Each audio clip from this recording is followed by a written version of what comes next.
Hello YouTube! What is going on? For today's video mga kaibigan, I give you some reason or idea from driving habits that could be damaging your car. So ano po ba yung mga bad habit natin na nakakasira ng ating sasakyan? So this is not by what I mean, like, this is not accordingly. So hindi to yung nasa sunod-sunod, ano. So it could be in any numbers. So without further ado, simulan na natin. So I'll show you mga kaibigan. I got a list here. See? I got a list. Para hindi ako magkamaling mag-explain sa inyo. Ano? Kasi I'm new in this platform. I'm get started this blog, so please, if there's something wrong or even in my accent, bear with me, okay? And I'm sorry for that. Try to understand. Okay, first, driving less than a quarter tank. Number 1. So what does it mean? Firstly, many modern cars' fuel pumps are inside the fuel tank. Yes, indeed. New cars, new model, I guess, like 2015 off, I don't know, but specifically new model cars. Okay? As a result, they are designed to be cooled and lubricated by the fuel in the tank. While your tank is low, the fuel pump isn't being cooled and lubricated as much as it should, which increase the chances of being damaged over time. So, hindi po siya nalulubricate kasi yung fuel pump natin nandun na mismo sa loob ng gas tank natin. Nakalublub na siya, nakasink na siya. So pagka bumababa yung fuel natin, tendency yung fuel pump hindi na naliligo o hindi na nalulubricate, ano, at hindi na rin nakukooled. Kasi yung gas, meron niya, I guess, like alcohol. But the right term was ethanol, I guess, the right term. Then, secondly reason, with older car that have steel fuel tank, so dun yun sa mga lumang sasakyan, mga old model, they have a steel or aluminum tank, diba? Driving with a less than quarter tank can increase condensation, which then increases the potential of corrosion. So, pagka mababa naman dun sa mga yung tanke nila steel or aluminum, hindi rin napoprotektahan yung loob. Magkakaroon din ng corrosion. Ano yung corrosion? Corrosion means in term of Tagalog na para siyang in easy way, like bubukbukin, aanayin, parang gano'n sa kahoy. Pero dun sa steel, para siyang kakalawangin. Kung sa aluminum, para siyang yung I forgot the term of that. Yung para siyang naagnas, kung may idea kayong ganyan. So that is the reason if you're driving with less than a quarter tank sa sasakyan nyo. Number two, hammering the accelerator in high gear. Ano po ba ito? Ito yung tumatakbo ka ng bagyang mabilis, pero hindi mo namamalayan inappropriate na yung power mo dun sa speed mo. So meaning hindi mo mapapansin yon, because mostly I'm talking here six manual transmission or any manual transmission, either 5 speed, 6 speed. So hindi mo siya mapapansin. There's a time na we're so lazy and we don't want to shift down. We need yung ina-accelerate natin, baka naman mag-workout. We try our best na mag-workout yung ganung same gear. So this is the reason kung bakit. When you are in higher gear, your car is at low revs. Mababa siya yung ano niya, yung takbo ano niya, revs, yung ano ng engine, yung takbo ng engine, ano, yung lakas. So if you floor the accelerator while at low revs, your vehicle has to work that much harder. So mahihirapan yung sasakyan natin na mag-move kaagad-agad. Kasi hindi na nga match yung power ng engine dun sa speed na gusto mo. 'Di ba? Mostly sa manual. Kasi kung automatic yon, it could be. Kasi mag-generate yun mag-automatic yun in appropriate gear. So, that places unnecessary strain to the engine. If you shift down a gear before accelerating, this will allow the rev to rise before you hit the higher gear. So yun po mga kaibigan. If you do something or switching to low gear, so mag-a-appropriate na yung speed mo tsaka yung power ng engine. So the moment na nag-accelerate ka, it match na siya. So patas na. So mag-a-accelerate ka ng smooth. Hindi mahirapan yung engine mo. Okay? Number 2 na yun. So number 3. So number 3,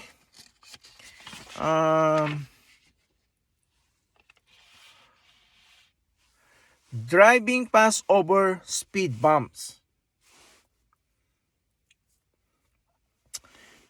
Sometimes ginagawa ko to without knowing. Syempre minsan katuwaan lang, just for fun. When kapag nakita mo yung speed bumps, okay, I try my car. 'Di ba? Kung may alog ba to o may kaakalog, 'di ba? Sometimes you put your car in the test sa mga speed bumps. So, this is the main reason bakit hindi natin to maging habit o bakit ito bad habit. This one seems obvious, but for some reason, it isn't. Hindi dapat. Many drivers don't seem to understand that speed bumps are designed to slow you down. So, ang number reason bakit may speed bump is slow down. Okay? So, mostly yan sa mga school zone or busy facilities. Doing too fast over a bumps wear down your suspension. This means your shock absorber, rubber bushing, and ball joints not only but it can throw off your wheel alignment. So, that's the main reason kung bakit sometimes even we hold tight our steering wheels, you feel something like slightly going to the right or slightly going to the left. Kasi that's the reason kung bakit nasisira yung bushing natin, connecting rod. I'm sorry, it's my bad. Lower control arms. I don't know why I'm telling connecting rod. That's part of the engine. So, tsaka yung alignment niya, hindi na siya perfectly straight. So, that is the reason. Okay? Don't speed over sa mga bumps. Okay? So, we are now in number 4. Number 4, not stopping before shifting from reverse to drive or drive to reverse. So what does it means, mga kaibigan?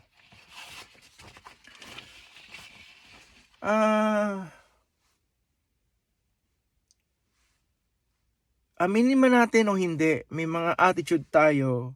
We have attitude na kind of in a hurry. Kahit hindi naman, basta makapag-shifting lang, di ba? Ako totoo. Meron minsan. Pero kapag naiisip ko na hindi dapat, nako-correct. Kasi I don't want to hurt my pocket. Number 1 yun. And second, I want my car will be last. Kasi gusto ko siyang alagaan, gusto ko siyang mahalin. Ayoko yung gastos sa maintenance, di ba? So this is the reason.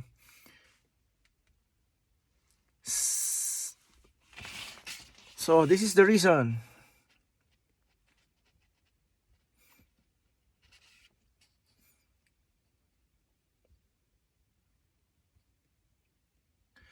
So why this is bad?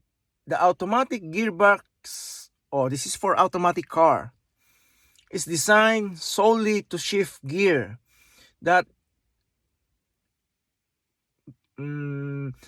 when you shift before coming to stop, it forces the gear to also stop your car. That's not a good thing. This causes excess wear and tear on transmission, which is one of the most costly elements to mess with. Then in manual transmission, kung magsi-shift ka ng reverse, then drive, that is a long shot. Why? Because sometimes the first gear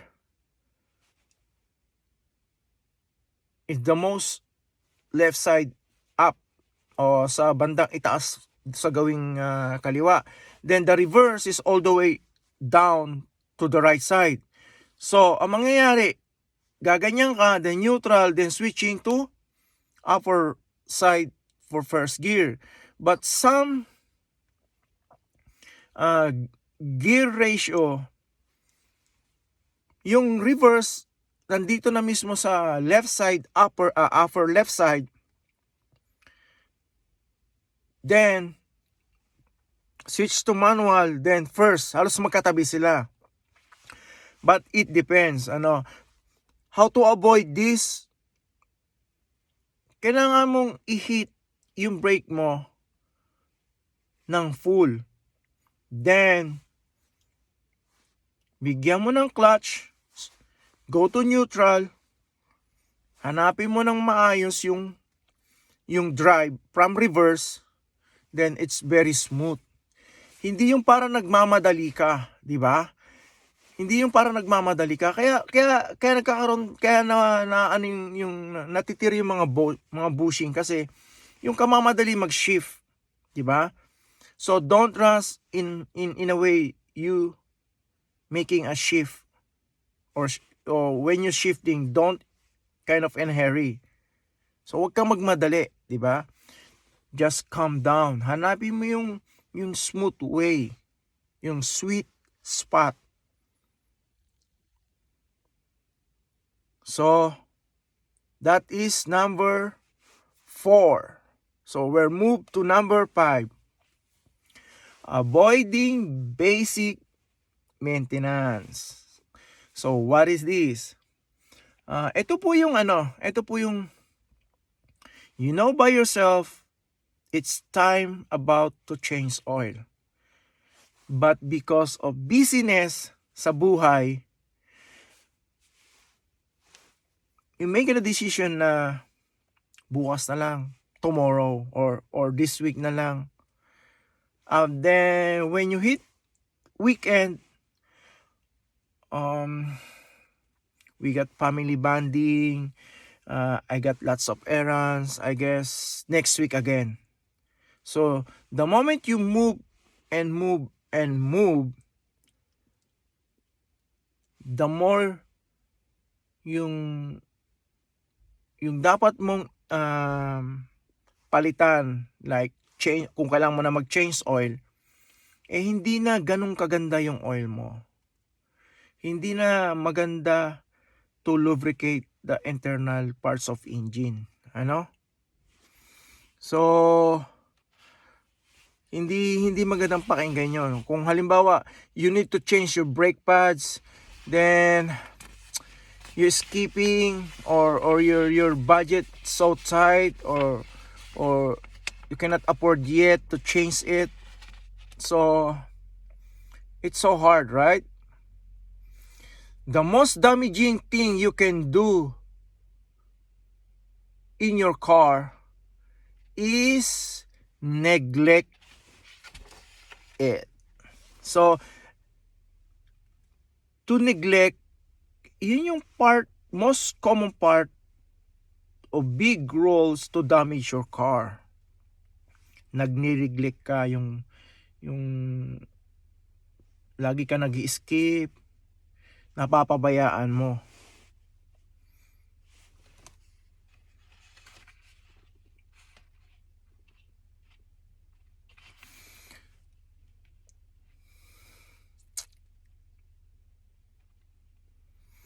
Does it ever feel good to pay for regular maintenance? Oh, yun ang tanong, di ba?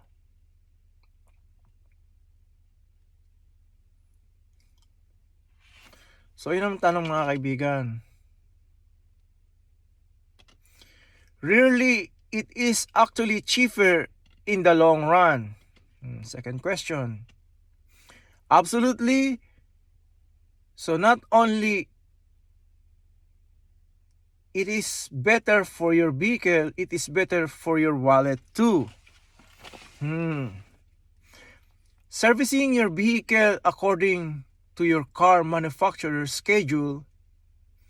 So easy, you can easy to look that in your ano ba yan? Car book or manual book. To maximize your car life and minimize the chance of unexpected replacement. So yun po yung kaibigan, ano? So that's number 5. We go to number 6. Number 6.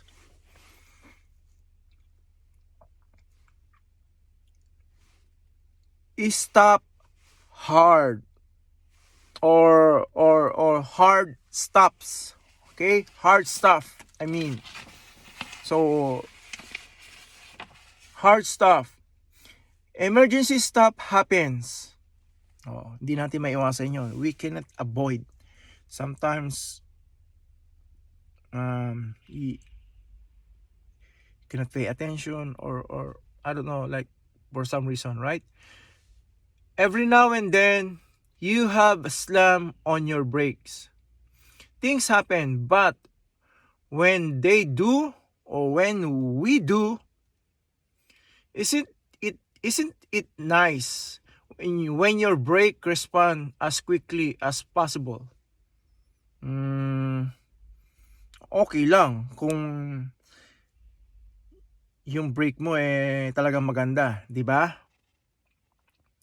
You can do as much as possible. You can do anytime. Pero ano nga ba yung reason? What is the reason? Bakit bad habit to?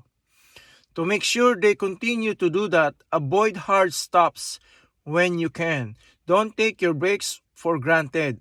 A slower controlled brake before you stop put less strains on your brake, which means less wear on the pads and discs. Okay. So, yun yung reason.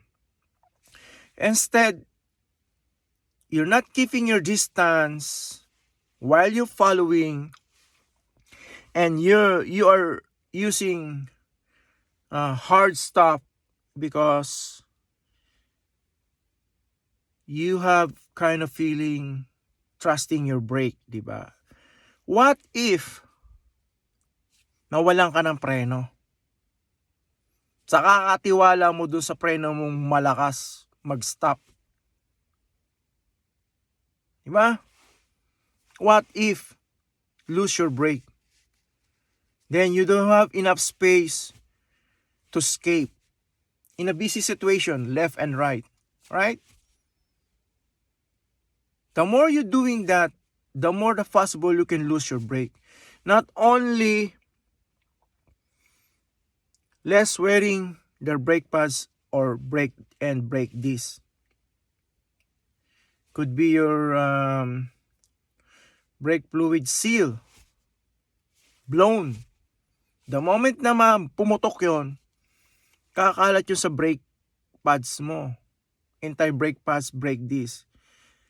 When that brake oil scattered all over the brake system or brake assembly, you cannot brake anymore. Diba? The friction has gone. Hindi na magbe-brake yon. Then what are you doing?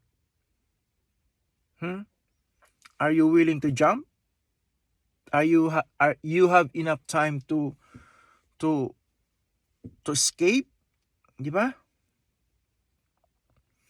So don't trust your brake.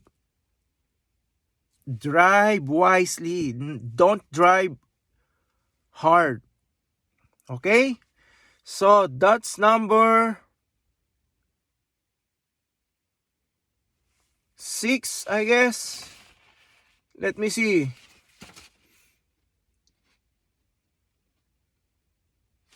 Okay, number 6. So number 7. Number 7, okay? Resting your hand on the gear or stick. Nandun yung kamay mo sa cambio. Yan. Nakaganyan.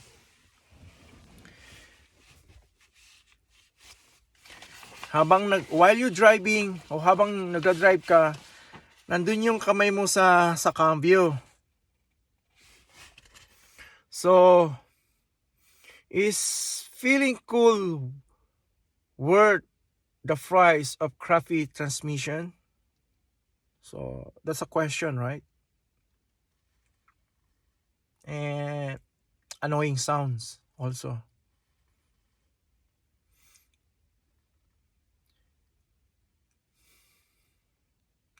Lazy dropping your hands on the gear shift is actually a bad habit. The gear stick is connected to something called a selector fork. Yung nagse-select ng gear. Siya yung guide in a short terms. Guide mo yon. Guide shifter. Ano? Which makes contact with a rotating collar for a short amount of time. So, nasisira yon. Nagkaroon ng wear din. So, hindi rin, depende kasi sa arm. Like, how heavy is this, right? And how you put pressure while your hand sitting on the in stick, 'di ba? Sa cambio. So, bad habit 'yon kasi meron diyan sa ilalim sa gear shift na mga rubber bushing. So, kapag yung nadidiinan mo din yan, hindi rin maganda.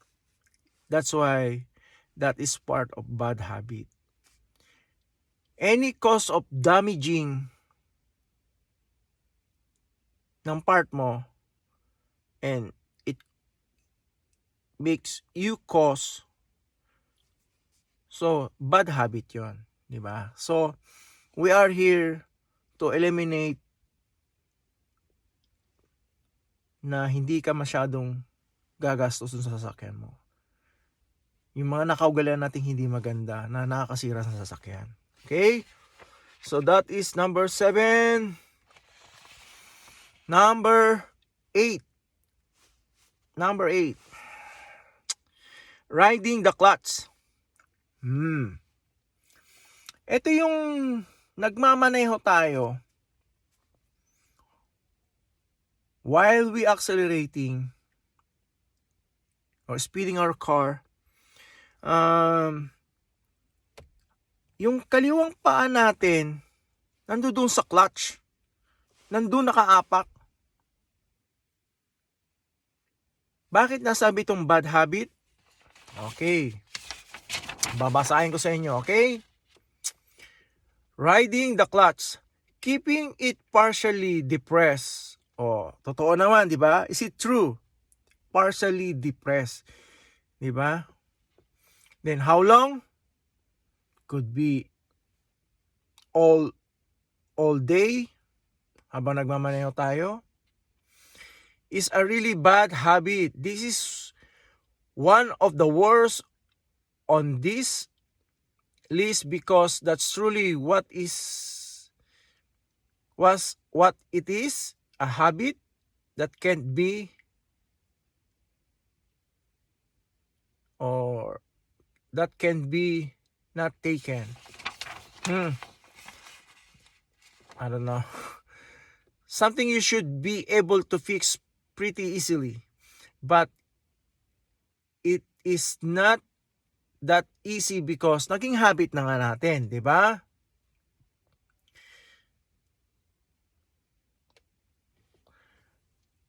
Work on fixing this one. Riding the clutch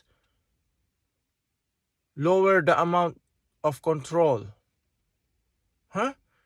Riding the clutch lowers the amount of control you have over your vehicle. Okay, continue. It also speed up the neutral wears and tears of your clutch. The effect is predictable. So hindi daw natin mapipredict kung kailan, no? In how many kilometers, could be tomorrow or a year, a day. So not predictable. I mean, predictable.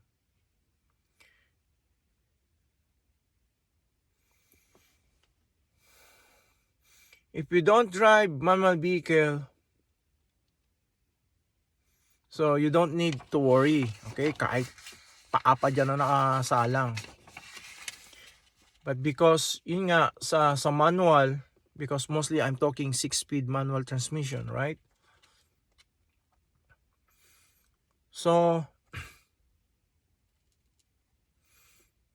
may force siya, no?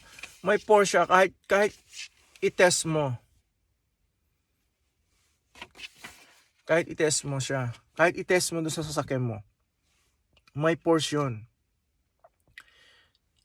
So that's not a good thing. So next, number 9, missing gear while shifting. Oh. So ito yung sinasabi ko na parang nagmamadali mag-shift. Ano? Kaya minsan you cannot find the sweet spot. So nag-grind siya. The more na nag-grind, the more na hindi maganda sa tenga. Hindi rin maganda sa sasakyan mo. Kasi nagmamadali ka mag-shift.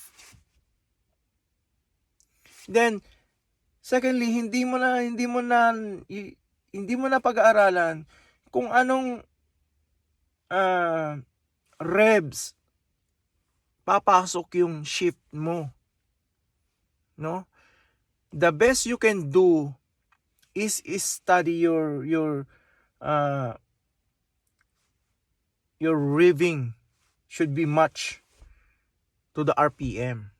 Kung halimbawa magda-down gear ka, alam mo kung saan papasok yung 3 to 2 in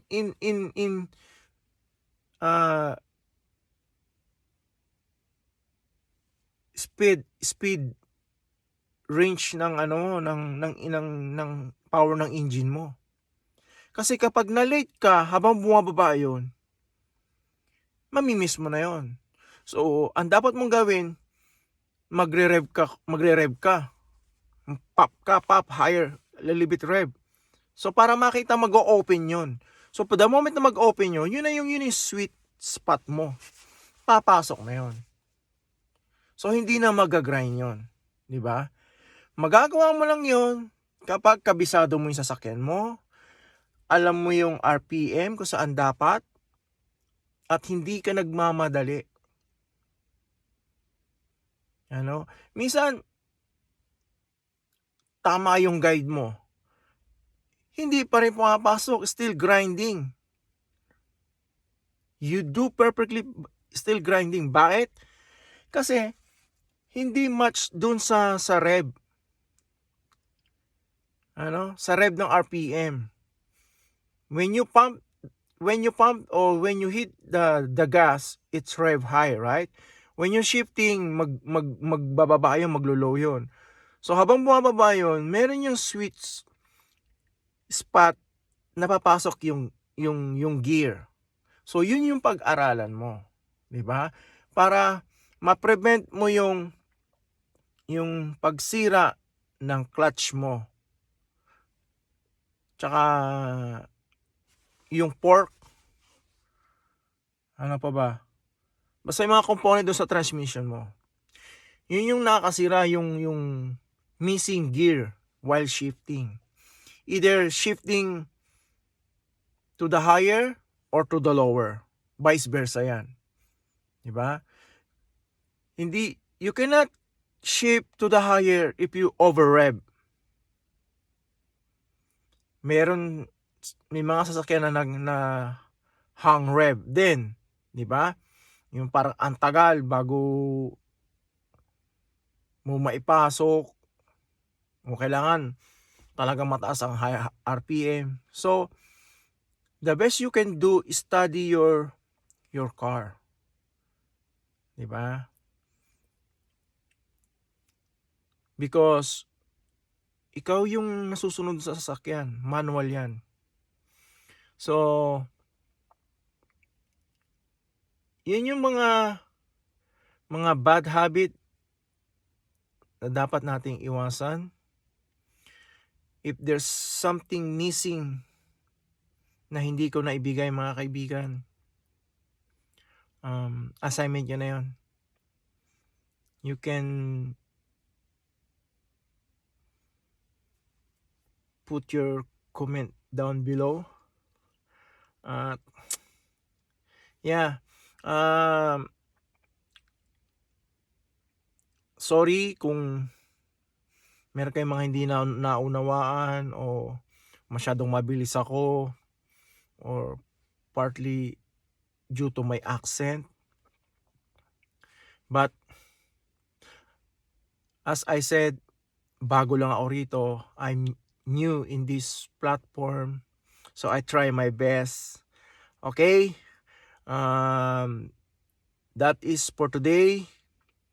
And thank you for watching. Thank you for your time. Thank you for your support.